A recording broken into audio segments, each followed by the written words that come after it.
मोदी साहब भारत के प्रधानमंत्री के रूप में शपथ ले चुके हैं। मंत्रिमंडल का गठन हो चुका है। लोकतंत्र की गाड़ी किसी एक पहिए से नहीं चलती है। ये आम परीक्षार्थियों में कंफ्यूजन की स्थिति बनती है कि 10% का जो रूल है जी वो नेता प्रतिपक्ष के लिए है। मतलब 1977 के अधिनियम में भी 10% की कहीं चर्चा नहीं है। कोई ऐसा चर्चा वहां पर 10% के नियम की मान्यता अनिवार्यता नहीं रखी गई है। दोस्तों नमस्कार, समसामयिक घटना चक्र के ऑफिशियल यूट्यूब चैनल पे आपका बहुत बहुत स्वागत है। आज हम एक नया इनिशिएटिव अनाउंस करने जा रहे हैं जिसका नाम है सामयिक प्रतिवार्ता। अब सामयिक प्रतिवार्ता में क्या होगा, हम कंटेम्प्रेरी इशूज को लेंगे जो आपकी परीक्षा के दृष्टिकोण से बहुत महत्वपूर्ण होंगे और उसके विभिन्न पहलुओं की चर्चा करेंगे। अब प्रतिवार्ता नाम क्यों रखा गया है? दोस्तों, किसी भी वस्तु के संपूर्ण ज्ञान के लिए एक थियरी है, मेथड ऑफ डायलेक्टिक्स। वाद, प्रतिवाद और संवाद, चर्चा, प्रतिचर्चा और उसको मिलाकर एक नया ज्ञान। इसीलिए हमने इसका नाम रखा है प्रतिवार्ता। और इसकी पहली सीरीज, पहला वीडियो एक ऐसी चीज पर होने जा रहा है जो आजकल बहुत चर्चा में है। 18th लोकसभा चुनाव के बाद मोदी साहब भारत के प्रधानमंत्री के रूप में शपथ ले चुके हैं। मंत्रिमंडल का गठन हो चुका है, लेकिन 2 पद अभी भी गठित नहीं हुए हैं और लोकतांत्रिक तरीके के लिए, लोकतांत्रिक प्रणाली के लिए बहुत महत्वपूर्ण है। पहला पद है लीडर ऑफ अपोजिशन और दूसरा पद है स्पीकर का पद। तो आज पहले पद के बारे में हम बात करेंगे, लीडर ऑफ अपोजिशन, नेता प्रतिपक्ष। और हमारे साथ मौजूद हैं घटना चक्र के लीगल और कॉन्स्टिट्यूशनल मामलों के एक्सपर्ट सौरभ पांडे जी। सौरभ जी, आपका बहुत बहुत स्वागत है। नमस्कार आलोक जी। तो आज हम बात करने जा रहे हैं लीडर ऑफ अपोजिशन यानी नेता प्रतिपक्ष की। लोकतंत्र की गाड़ी किसी एक पहिए से नहीं चलती है। पहिया जब 2 होगा तो संतुलन की स्थिति होगी और संतुलन की स्थिति में वाद प्रतिवाद भी होगा ताकि जनता का लाभ हो। लोकसभा में नेता प्रतिपक्ष का पद इसलिए भी महत्वपूर्ण है क्योंकि वो जनता के एक पॉपुलेशन को रिप्रेजेंट करता है। तो आज लोकसभा नेता प्रतिपक्ष या नेता प्रतिपक्ष राज्यसभा का भी हो सकता है, उसके संदर्भ में आज हम बात करेंगे। सौरभ जी, सबसे पहला सवाल जी आलोक जी वो ये है कि नेता प्रतिपक्ष का पद भारत के इतिहास में कब से आया और कब से ये ज्यादा प्रासंगिक हुआ? वैसे तो देखिए, अनौपचारिक ढंग से जब हमारे आज़ादी के बाद जब पहली संसद का गठन हुआ तो उस समय भी प्रतिपक्ष था, लेकिन प्रतिपक्ष इतना छोटा था कि एक नेता प्रतिपक्ष के तौर पे कोई अस्तित्व बन के औपचारिक रूप से नहीं आ पाया। 1969 में जाकर के राम सुभाष सिंह जी लोकसभा में नेता प्रतिपक्ष माने गए और स्पीकर उनको ये मान्यता देता है किसी व्यक्ति को, किसी पार्टी के इस दावे को मान्यता देना कि उनका नेता प्रतिपक्ष का नेता बनेगा कि नहीं बनेगा। ये स्पीकर का यानी लोकसभा अध्यक्ष का अधिकार होता है या राज्यसभा में चेयरमैन का होता है अधिकार। तो ये मान्यता 1969 में एक औपचारिक ढंग से मिली थी पहली बार। और उसके पहले ऐसा कुछ औपचारिक रूप से अस्तित्व में नहीं था और औपचारिक ढंग से सांविधिक रूप इसको मिला है 1977 में, जब संसद के नेता प्रतिपक्ष के वेतन एवं भत्ते अधिनियम 1977 लागू किया गया। जी अच्छा, इसमें एक बात और की जाती है, कुछ लोग कहते हैं मावलंकर रूल है, कोई 10% की बात होती है कि किसी भी जो पार्लियामेंट में पार्टी होगी वो उसका नेता तभी प्रतिपक्ष बन सकता है जब वो 10% सीट पाए। जैसे 545 सीटें मानी जाती हैं तो 55 सीट पाए। 2014 में और 19 में कांग्रेस ने 55 सीटें नहीं प्राप्त करी थी, इसलिए नेता प्रतिपक्ष का पद कांग्रेस को नहीं दिया गया था। ये क्या है, ये क्या इसकी पहली क्या है? जी आलोक जी, जिसकी आपने बात की, मावलंकर हमारे लोकसभा के प्रथम अध्यक्ष जो थे गणेश वासुदेव मावलंकर जी, उन्होंने एक निर्देश जारी किया था संसद के कार्य संचालन के लिए। उस निर्देश में उन्होंने एक वर्गीकरण निर्धारित किया था, वर्गीकरण का एक नियम बनाया था। वह वर्गीकरण था पार्टी और समूह के रूप में सदस्यों को मान्यता देना। ठीक है, तो उसके लिए उन्होंने कोरम का ये जो नियम है, गणपूर्ति का जो नियम है, 10% होता है सदन का, किसी भी सदन में, चाहे राज्यसभा हो चाहे लोकसभा हो, उस गणपूर्ति की संख्या रखने वाले ही सदस्यों के समूह को वो पार्टी कह देते थे, अदरवाइज वो समूह मात्र कहा जाता था। ये कैटेगराइजेशन था।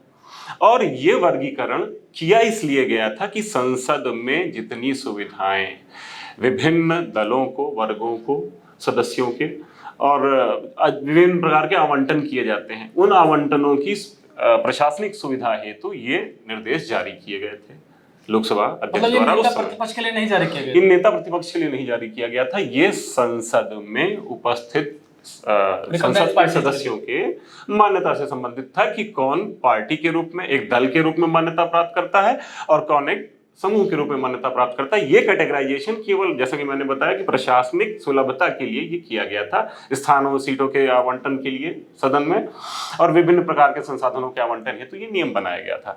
तो वहां से एक अवधारणा बन के आई कि संसद में एक राजनीतिक दल के रूप में मान्यता गणपूर्ति की संख्या तय करती है। तो ये बात वहां से निकल के आई। ये आम परीक्षार्थियों में कंफ्यूजन की स्थिति बनती है कि 10% का जो रूल है जी वो नेता प्रतिपक्ष के लिए है, जबकि ऐसा नहीं है। जी, दो बातें, जब हम इस तरह का एक निष्कर्ष निकालते हैं कि नेता प्रतिपक्ष अपना चुनने के लिए किसी दल के पास हमारी किसी भी सदन में गणपूर्ति की संख्या, एक मिनिमम संख्या की आवश्यकता है, ये जो कॉन्सेप्ट बनता है वो इस बात से बन के आता है कि मावलंकर साहब ने जो अपना एक नियम दिया था, वो नियम दिया था एक पार्टी के रूप में मान्यता का, जिसका कि इससे कोई लेना देना नहीं था, लेकिन फिर भी वो परंपरा एक दल को पार्टी के रूप में, संसदीय दल के रूप में सदन में मान्यता देने के लिए वो 10% का नियम फॉलो करते हम चले आए पारंपरिक रूप से। संसद की कार्यवाहियों में ये प्रयोग किया जाता रहा है।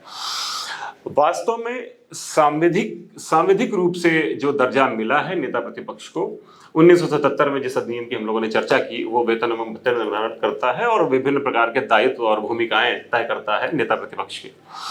तो वो ही डिफाइन करता है कि नेता प्रतिपक्ष क्या है, और उसमें ये लिखा हुआ है कि जो भी दल सत्ता में नहीं है और सत्ता में आने वाले दल के बाद जो द्वितीय स्थान पर जो सबसे ज्यादा सदस्य संख्या रखने वाला दल है, वो बिगेस्ट लार्जेस्ट पार्टी का नेता प्रतिपक्ष होगा। ऐसा डिफाइंड है 1977 के अधिनियम में। मतलब 1977 के अधिनियम में भी 10% की कहीं चर्चा नहीं है। कोई ऐसा चर्चा, वहां पे 10% के नियम की मान्यता, अनिवार्यता नहीं रखी गई है। वहां पे केवल और केवल यह निर्धारित किया गया है उस अधिनियम में, जो कि एक अपोजिशन पार्टी को, हाँ, जो कि संसद ने अपने इस कार्य संचालन के लिए बनाया है कि नेता प्रतिपक्ष को कैसे हम निर्धारित करेंगे। तो जब संसद ने स्वयं इस अधिनियम को बनाया तो उसमें कहीं 10% का नियम नहीं है।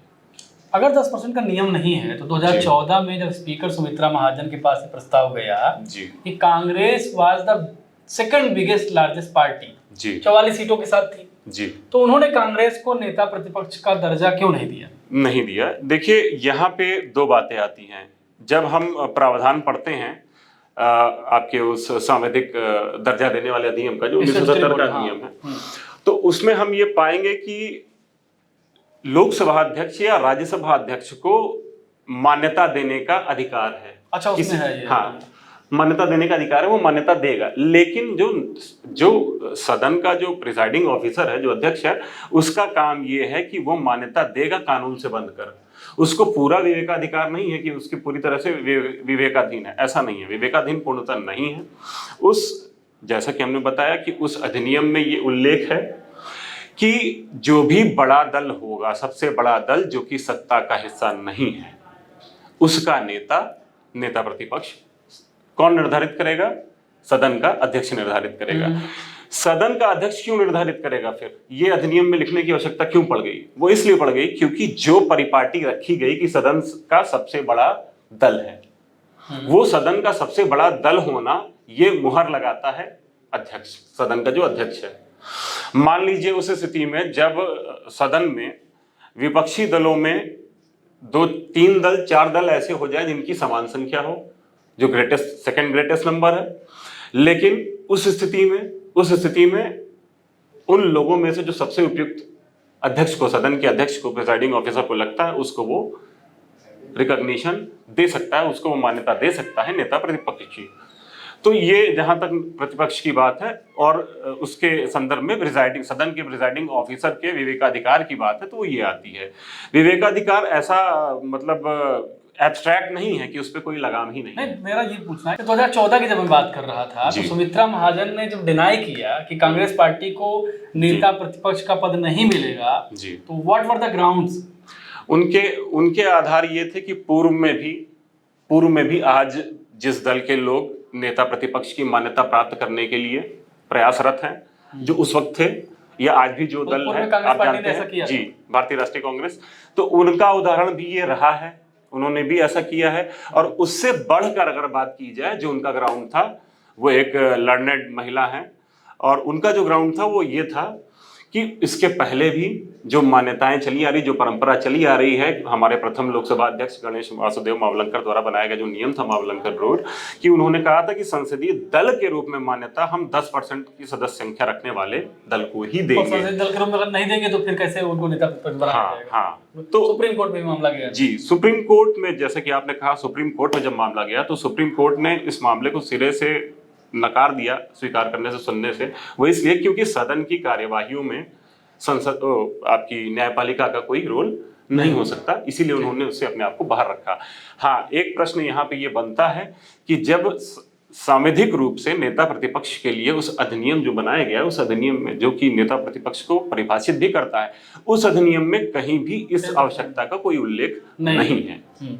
अब अगर येन केन प्रकारेण ये प्रश्न अगर न्यायपालिका के समक्ष इस तरीके से प्रस्तुत हो सके कि वो उस सीमा में जाकर के उसको वो चेक करें कि नहीं, अब यहाँ पे घुसना संविधान के लिए बहुत जरूरी हो जाएगा, जो कि उनको अधिकार है, संरक्षक है, तब वो घुस करके उसको देख सकते हैं। नहीं तो साधारण नियम हमारे संविधान में ये है कि वो इसमें हस्तक्षेप नहीं कर सकते। तो अभी तक जो हमने चर्चा की, भाई 1947 में भारत को आज़ादी मिलती है और आज़ादी के तकरीबन 30 साल तक नेता प्रतिपक्ष के पद को ना तो सांविधिक, ना कानूनी, ना संवैधानिक दर्जा मिलता है जी। तो पहली चीज तो यह है कि मावलंकर रूल के बारे में, कि मावलंकर रूल जो 10% रूल है, which is not directly related to leader of opposition. पहला क्वेश्चन तो ये भी बन जाता है प्री कैंडिडेट दृष्टिकोण से, बिल्कुल कई बार परीक्षाओं में पूछा जा सकता है ये जी। और दूसरा दृष्टिकोण ये बन जाता है, दूसरा जो प्रश्न बन जाता है कि 1977 का जो एक्ट है जिसमें नेता प्रतिपक्ष के वेतन और भत्ते की बात की गई है, उसमें भी 10% की कहीं चर्चा नहीं है। ये दो प्रश्न बन जाते हैं। बिल्कुल। खैर, अपने मुद्दे पर आते हैं। सौरभ जी, तीसरा सवाल और मुख्य सवाल ये है कि नेता प्रतिपक्ष के बारे में, नेता प्रतिपक्ष की कुछ विशेषताएं बताइए।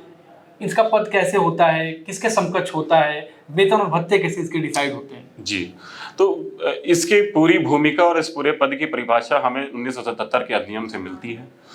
इस अधिनियम के अनुसार जो नेता प्रतिपक्ष होता है उनको कैबिनेट स्तर के मंत्री का दर्जा प्राप्त होता है और वही सारे विशेषाधिकार, सारी सुविधाएं प्राप्त होती हैं। तो कैबिनेट मिनिस्टर को अवेलेबल है, उनको जो भी सैलरीज एंड अलाउंसेस जो उनको अवेलेबल है, वही इनको भी अवेलेबल है, वही दर्जा, वही हनक, सब कुछ वही होती है इनकी भी। तो सौरभ जी, कई जो ऑर्गेनाइजेशन होते हैं भारत सरकार के, जैसे सीबीसी हो गया जी, और नेशनल ह्यूमन राइट्स कमीशन हो गया जी, नेशनल इंफॉर्मेशन कमीशन जो हो गया जी, सूचना आयोग जो हो गया जी, और सीबीसी की मैंने बताया ही जी, और जब न्यायिक आयोग बना था जिसको 2015 में जो सुप्रीम कोर्ट ने नलिफाई कर दिया था जी, इसमें भी नेता प्रतिपक्ष की भूमिका होती है, लोकपाल में भी होती है जी।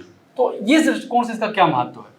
महत्व यही है, जैसा कि पहले हमने चर्चा की कि नेता प्रतिपक्ष भी एक बड़े वर्ग को रिप्रेजेंट करता है और उसको ये अस्तित्व संवैधानिक रूप से जो मिला है 1977 के अधिनियम से, वो ये मिला है कि निरंतर वो सरकार की नीतियों और विधि निर्माण को सृजनात्मक ढंग से उनकी आलोचना करके उनके वो पक्ष रखे जो कि जनता के हित में होते हैं। तो इस महत्व के चलते, और चूंकि वो एक बड़े वर्ग की आवाज है वो भी, और वो आवाज है जिनको कि वो अस्तित्व दिया गया है कि सत्ता के सामने आप बैठ करके उनसे आप ये पूछ सकते हैं कि आप ये कर रहे हैं तो क्यों कर रहे हैं, और ऐसा नहीं कर रहे हैं तो क्यों नहीं कर रहे हैं। तो ऐसी वॉइस रखने वाले नेता को कुछ समितियों में, कुछ चयन समितियों में अपनी आवाज को, अपने वोट को रखने का अधिकार दिया गया है, जिससे कि एक संतुलित और एक पारदर्शी ढंग से वो सारी संस्थाएं कार्य कर पाएं। और चूंकि उसमें से कई संस्थाएं ऐसी हैं जिनमें कि जो सत्ता की जो मशीनरी है, ब्यूरोक्रेसी है जो काम करने वाली, उस पे भी नकेल कसने का काम उन्हीं संस्थाओं का है। अब अगर उसमें सारे व्यक्तियों की, अध्यक्ष की और सारे सदस्यों की नियुक्तियां करने के लिए अगर सत्ता पक्ष ही केवल और केवल उपस्थित होगा तो वो कभी भी उनसे असहमत होने की उम्मीद उनसे नहीं की जा सकती। वैल्यूज पर एक जो है बिल्कुल बिल्कुल। तो पारदर्शी ढंग से सभी चीजों को चलाने के लिए नेता प्रतिपक्ष को सारी समितियों में जी। सौरभ जी ये बताइए, क्या भारत की किसी संसदीय समिति में जी लीडर ऑफ अपोजिशन का बहुत महत्वपूर्ण रोल होता है? ऐसी कोई समिति है?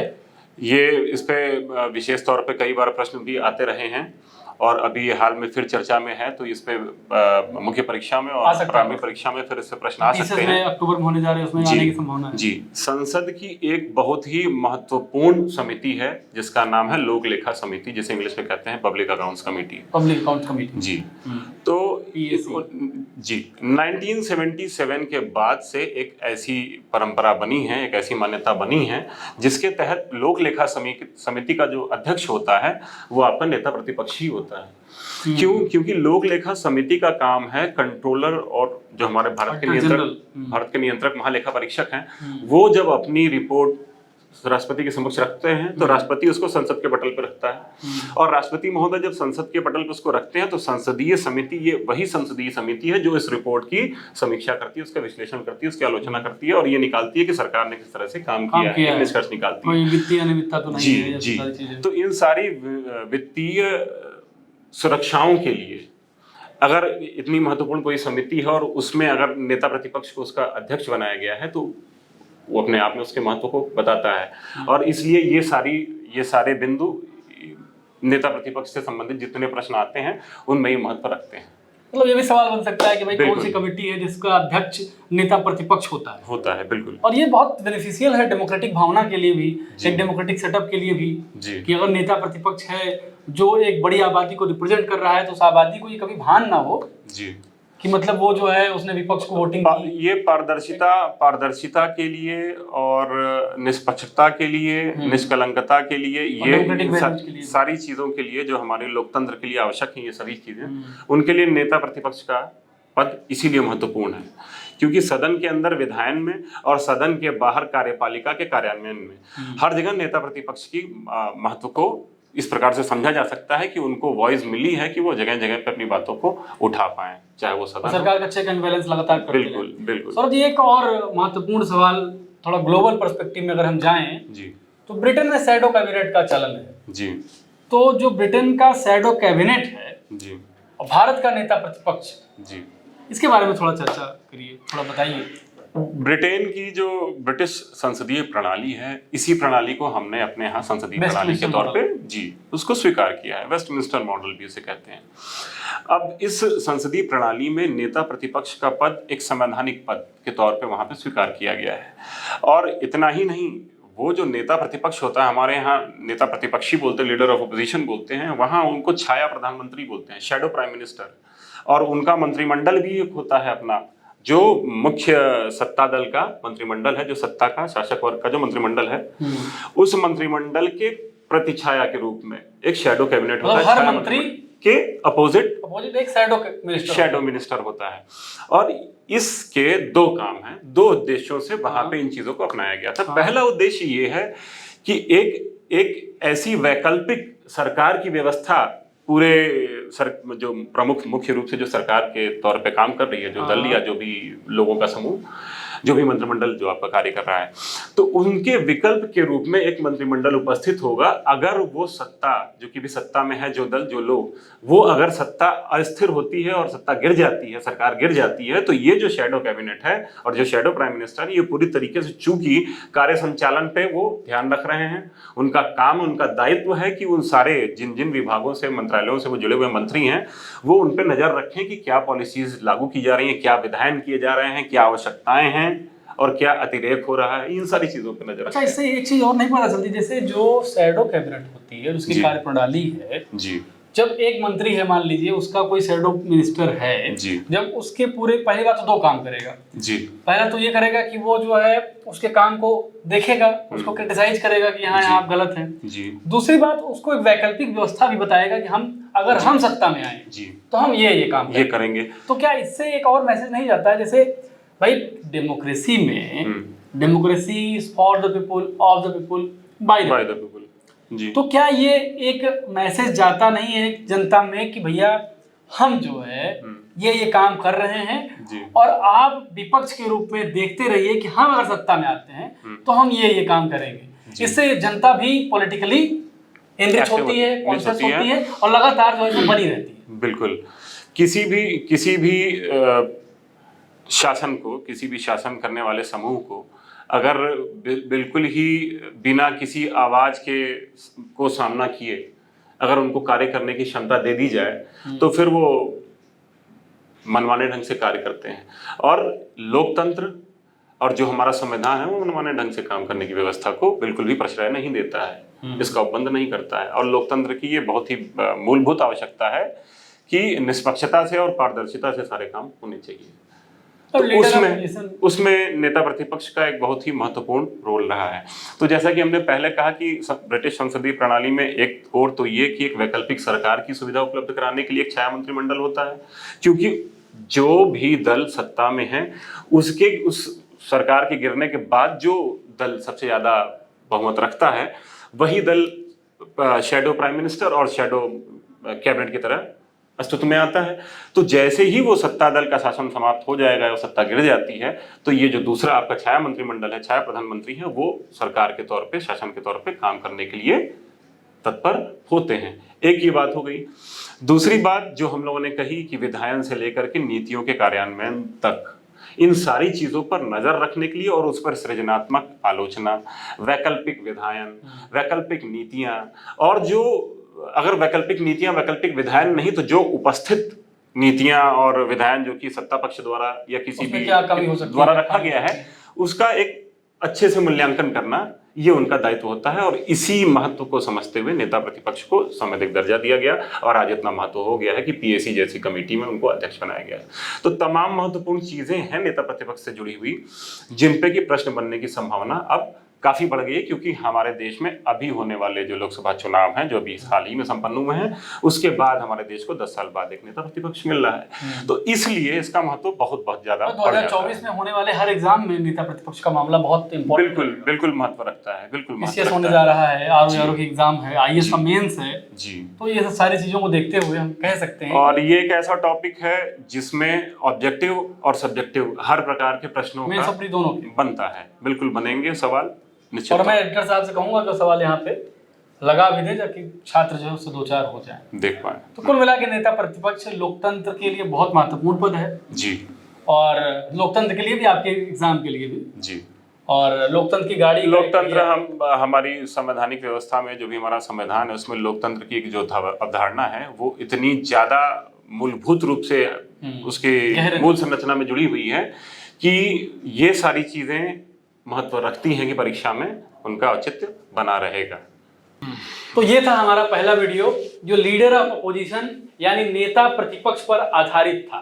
आपको वीडियो कैसा लगा ये तो जरूर बताइएगा, साथ में ये भी बताइएगा कि आप क्या चाहते हैं हमसे। ये वीडियो हमारा 2 चैनल पे जाएगा फिलहाल अभी के लिए, एक जो अभी जो मुख्य चैनल है उस पर, और एक चैनल और है घटना चक्र सिविल सर्विसेज, उस पर जाएगा। और धीरे धीरे हम इस तरह के गंभीर मुद्दे उधर शिफ्ट करेंगे। कुल मिलाकर हमारी प्रतिवार्ता ऐसे ही मुद्दों को लेकर आएगी। हम नए नए गेस्ट के माध्यम से आप तक आएंगे और आपके साथ खुद भी इनरिच करके आपकी सूचना का प्रसार करेंगे, आपकी सूचना को समृद्ध करेंगे, बेहतर बनाएंगे, ताकि अपनी परीक्षा में आप बेहतर करके आएं, बेहतरी के साथ खुद को प्रेजेंट करके आएं। विदा लेते हैं, नमस्कार।